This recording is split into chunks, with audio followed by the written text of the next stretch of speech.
Om Swastiastu.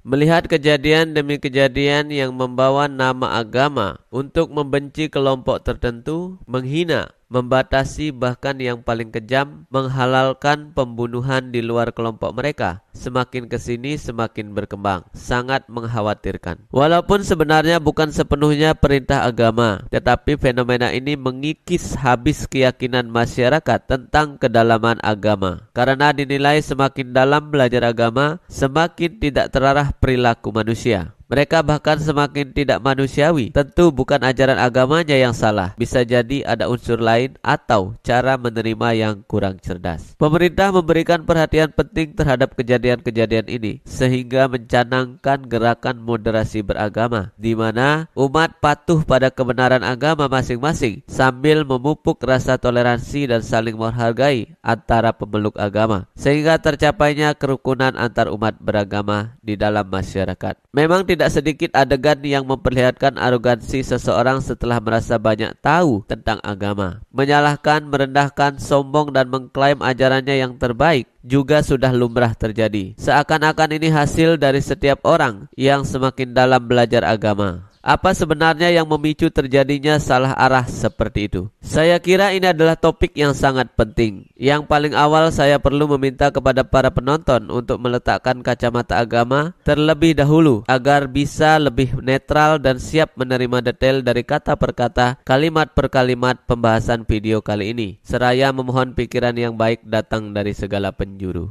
Agama pada prinsipnya bertujuan untuk mengenal Tuhan, menginsapi diri kita, dan menghubungkan diri kita dengan Tuhan. Pengetahuan susila atau etika adalah elemen pendukung ke arah tersebut. Seperti sembahyang, berbuat baik dan beretika yang baik adalah penunjang untuk mempercepat pemahaman tentang Tuhan, diri kita, dan bagaimana hubungan kita dengan Tuhan Yang Maha Esa. Saat ini tercapai, maksud agama tercapai. Tetapi ini bukan perkara mudah. Banyak rintangan, baik itu dari dalam diri dan dari luar diri kita. Analoginya, agama itu adalah jalan, Tuhan itu adalah tujuan, dan diri kita adalah yang menentukan arah langkah. Jalan tidak akan berubah, tujuan yang kita tuju juga tidak akan berubah. Tetapi diri kita mau melangkah terus atau memilih diam atau mengambil kesibukan yang lain. Seperti inilah keadaan umat beragama. Ada yang memilih jalan terus hingga sampai tujuan, dan ada pula yang diam atau mengambil pekerjaan yang lain. Artinya tidak fokus pada tujuannya. Bagi orang-orang yang setia di jalan agama dan tidak tergoyahkan pada hal-hal yang lain seperti dorongan untuk bicara dan bertindak egois, pasti menerima manfaat dalam hidupnya. Karena mereka sudah sampai pada tahap pengendalian diri dan tidak tergoda pada nafsu dan kebodohan. Sedangkan orang di luar itu walaupun banyak mendapatkan pelajaran agama, semakin lama akan semakin tidak terkendali dan sama sekali tidak menerima manfaat karena arogan dan tidak memiliki ketundukan hati. Rasa tunduk hati menjadi fundamental pertama dalam bidang pendidikan, karena tanpa ketundukan hati sudah barang pasti bibit pengetahuan tidak akan berkembang. Kemudian yang sangat tampak adalah angan-angan pikiran, kepercayaan diri yang terlalu berlebihan hingga kebingungan, dan tindakan yang tidak terarah. Ditambah lagi adanya dorongan yang kuat untuk menjadi terkenal, menjadi penguasa yang menghalalkan segala cara berkedok agama. Setelah menjadi terkenal dan berkuasa, mentalitas seperti itu terus berkembang, diterima sebagai kebenaran oleh masyarakat luas, yang mengakibatkan tenggelamnya pengetahuan yang luhur dari masing-masing agama. Seperti yang dijelaskan oleh kitab suci Weda. Yayat acara tisresta, tatat ewatare janaha. Sayat para maram kurute, lokastat anwartate. Perbuatan apapun yang dilakukan orang besar akan diikuti oleh orang awam. Standar apapun yang ditetapkan dalam perbuatannya sebagai teladan diikuti oleh seluruh dunia. Bhagavad Gita bab 3 ayat 21.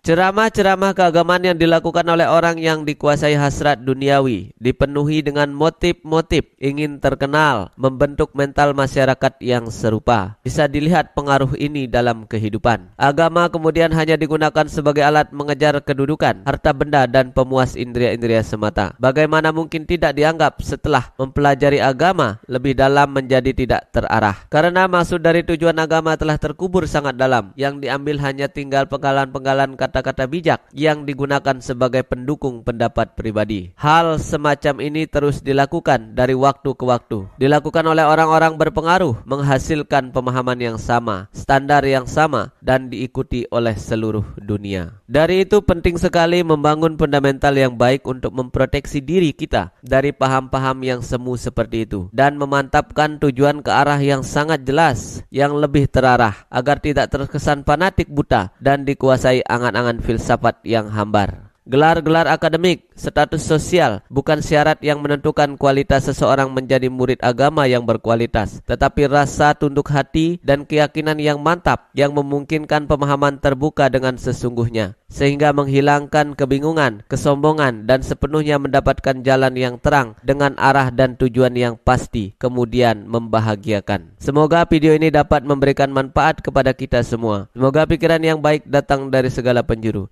Rahayu, Om Santi Santi Santi Om.